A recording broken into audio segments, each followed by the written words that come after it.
And welcome to this week's edition of World Today, where we'll take you through all the big stories of the week, beginning with the indirect talks on US rejoining the Iran nuclear deal to simmering tensions in the South China Sea.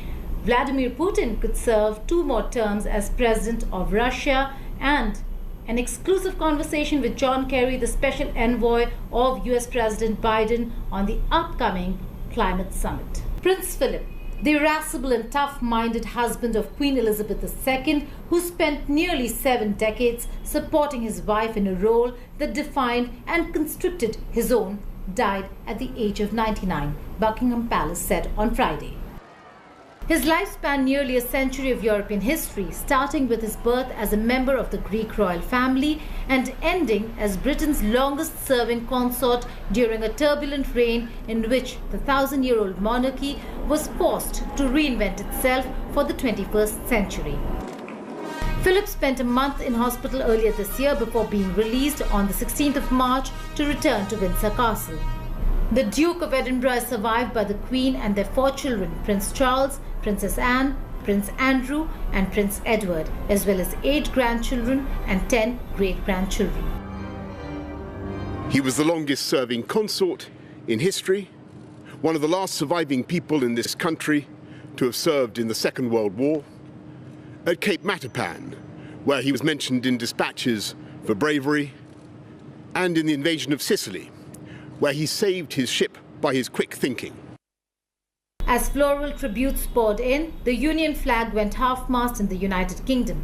The Canadian capital city of Ottawa began the mourning period over the death of Prince Philip on Friday with the lowering of the flag atop the Peace Tower on Parliament Hill and at all federal buildings. The Borden bell at Ottawa, the largest in the Peace Tower carillon, tolled 99 times. The number represents the age of Prince Philip.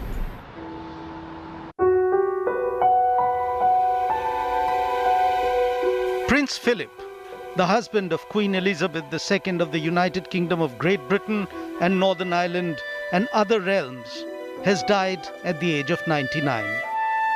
2 months more and he would have scored a century.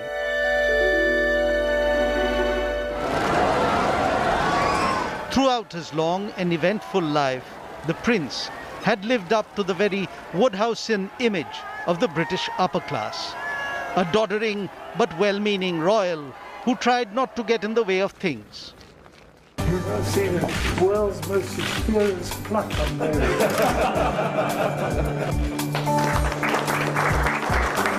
Yes, yeah. He had himself acknowledged that he was a master at putting his foot in his mouth.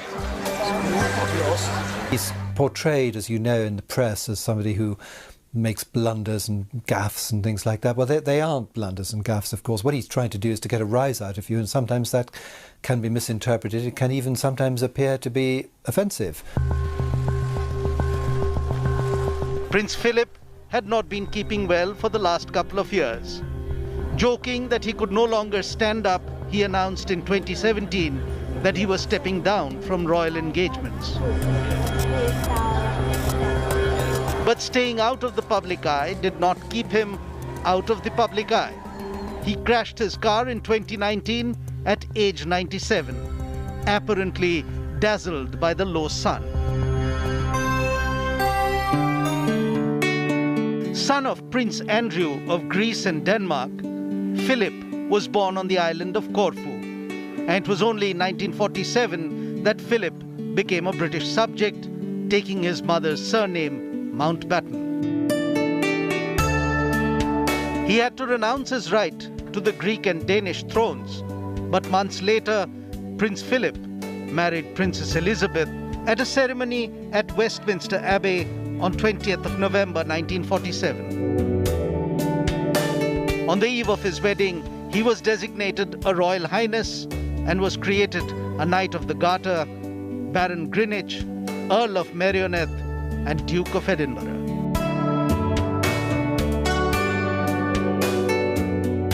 In his youth, Prince Philip had been a crack shot, a qualified pilot, and as a sailor, seen action almost throughout the Second World War. He was mentioned in multiple dispatches and had been present at the surrender of Japan in 1945. It was an interesting 99 years and 10 months that the prince spent among the living. He took down a tiger with a single shot during a shikar in India in 1961. He played polo till he was 50, forced to retire because of an injury. Till well into his 80s, he competed in international four-horse carriage racing. He also had a special label for the press who followed his every move: bloody reptiles. For years I watched him walking 3 paces behind the Queen with the mayoress and not the mayor, with the president's wife and not the president. And for a man who captained his own ship in the Royal Navy, was mentioned in dispatches in the war in Japan against the Japanese in the Second World War, a man who was very much his own person, to take that role for 65, 67 years, I think it's incredible. Despite having lived his life in the shadow of the Queen, his wife for 73 years, Prince Philip died as he had lived, quietly making a splash.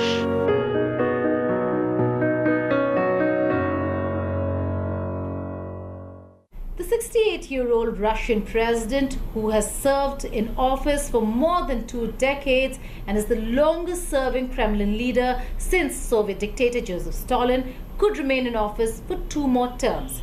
He had earlier said that he will decide whether he wants to run for elections in 2024 once his 6-year term ends.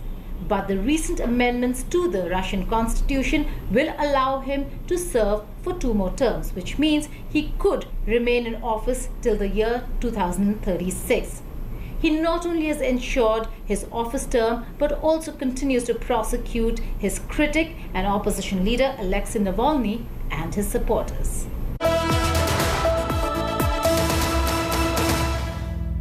On the 5th of April, Russian President Vladimir Putin signed a law that allows him to potentially hold on to power till 2036.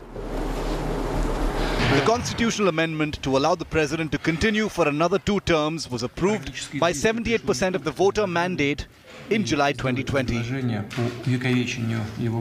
Following the vote, Russian lawmakers have methodically modified the national legislation, approving the relevant laws. The opposition criticized the constitutional vote. Ничего не меняет. Ну, просто в очередной раз люди об этом вспомнили, что он у нас, оказывается, обнулился и будет, значит, еще 2 года, 2 срока править. Ну, понятно, это вызовет определенный всплеск негатива, но он не будет сильным, потому что люди просто вспомнят, да, что, ну, что сейчас, так сказать, после драки кулаками-то махать. Сами же проголосовали в прошлом году. The main critic of the Russian president, Alexei Navalny, is on hunger strike in prison, complaining of lack of treatment for his back and leg pain. 6 doctors, including Navalny's personal physician, tried to visit him on the 6th of April at the penal colony in Pokrov, where he's currently imprisoned, but they were detained. Мероприятия там проводятся. Значит, естественно, о каких-либо особенных условиях для одного из осужденных речи идти не может. Существуют определенные правила, и в том числе существуют правила по обращению с теми заключенными, которые заболели. Поэтому, если действительно речь идет о болезни, то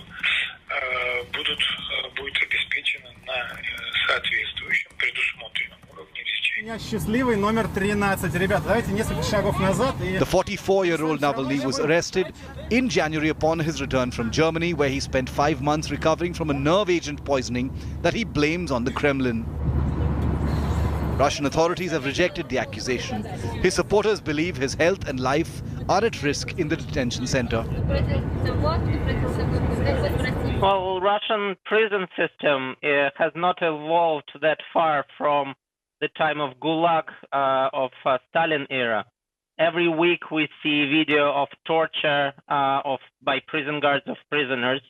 Sergei Magnitsky has probably is the most vivid example of somebody who lost his life in 2009 due to lack of medical attention in a Russian prison.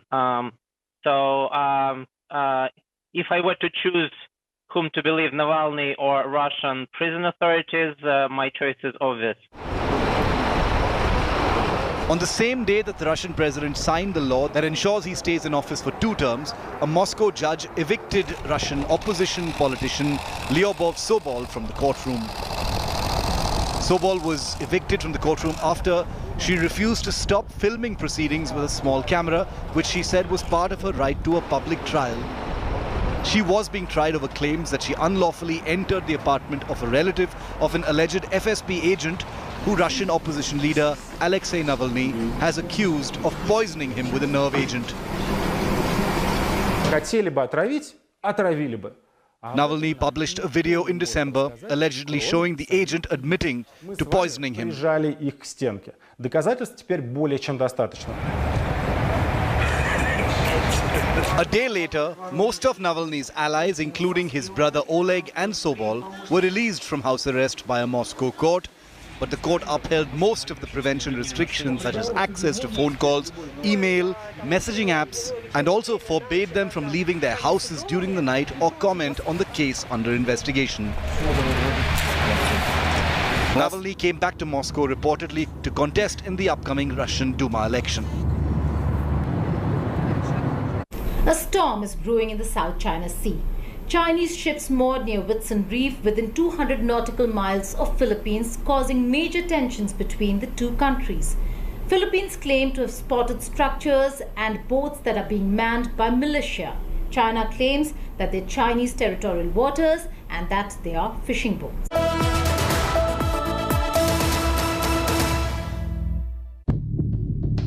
On the 1st of April, the Philippine military declared that it had documented illegal man-made structures on Union Banks in the Spratly Islands in the South China Sea.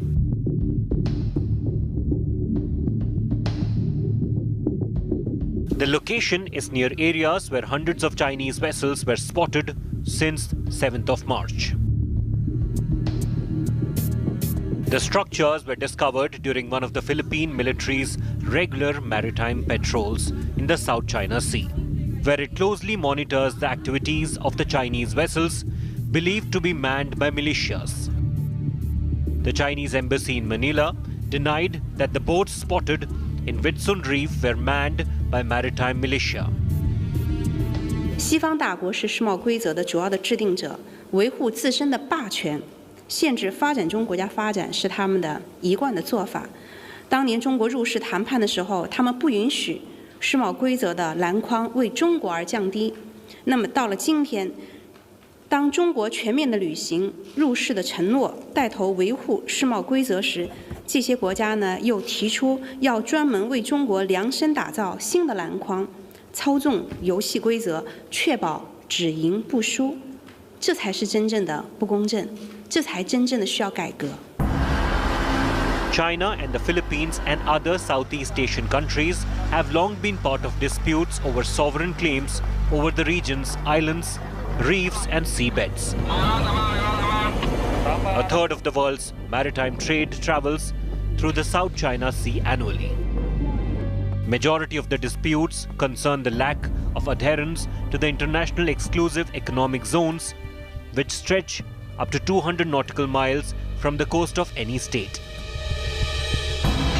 China especially has been notorious for disregarding the law on various occasions. This time round, the presence of Chinese boats inside its 200-mile exclusive economic zone at Windsor Reef has prompted a formal diplomatic protest from the Philippines. And expressions of concern from Canada, Australia, the United States, Japan and others about China's intentions. The first is military threats from other countries. We see this in China's efforts to threaten freedom of navigation, to militarize the South China Sea, to target countries throughout the Indo-Pacific with increasingly sophisticated military capabilities.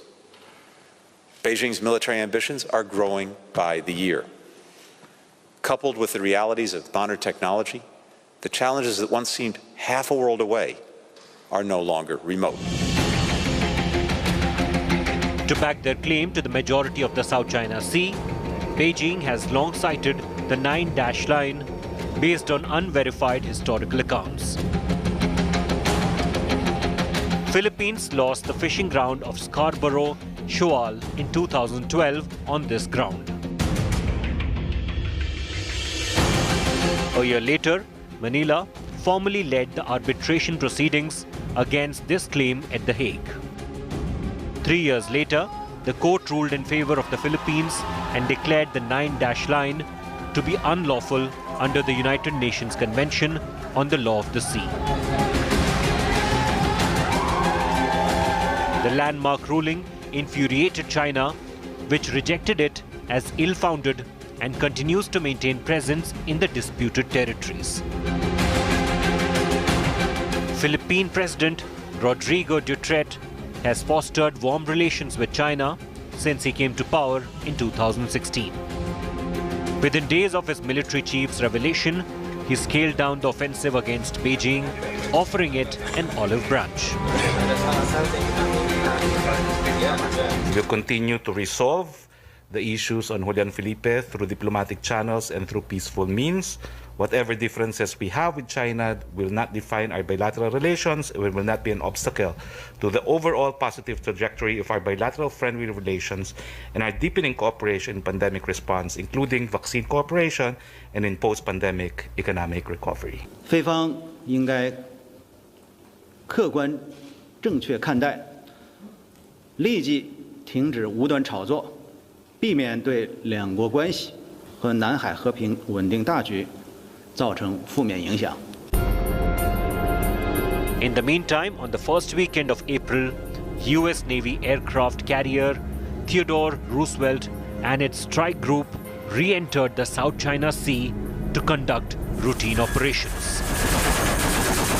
Moving into short break, on the other side, on Spotlight this weekend, John Kerry, special envoy of US President Biden, speaks exclusively to India today and talks about the upcoming Climate Leadership Summit. Stay tuned.